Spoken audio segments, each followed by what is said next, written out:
سری نماز کون سی ہوتی ہے؟ سری نماز ظہر عصر کی، جہری نماز فجر مغرب عشاء کی، جس میں قرات اونچی کی جائے، امام سنائے، مقتدی سن رہے ہوں، قرآن اونچا پڑھا جائے، وہ جہری نماز ہے۔ اور سری نماز ظہر عصر کی، جس میں امام قرات دل میں کرے، صرف اللہ اکبر کی، سمیع اللہ لمن حمیدہ کی یا السلام علیکم کی آواز آئے۔ سری نماز میں امام کے پیچھے کیا مقتدی کیا پڑھ سکتا ہے؟ سری نماز ہو یا جہری ہو، دونوں میں فاتحہ پڑھنی فرض ہے۔ اور فرق دونوں کا یہ ہے کہ جہری نماز میں جب امام قرات اونچی کرے، فاتحہ پڑھنے کے بعد کوئی قرات نہ کرے، سری نماز میں کر سکتا ہے، یہ فرق ہے۔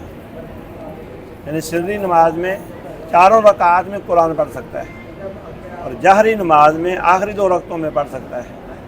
مثلا عشاء کی نماز ہم نے پڑھی تو پہلی 2 رکعتوں میں قرات ہو رہی تھی، وہ سننی چاہیے۔ قرآن میں وَإِذَا قُرِئَ الْقُرْآنُ فَاسْتَمِعُوا لَهُ وَأَنصِتُوا لَعَلَّكُمْ تُرْحَمُونَ، جب قرآن پڑھا جائے اس کو سنو، اور فاتحہ کو استثناء حاصل ہے۔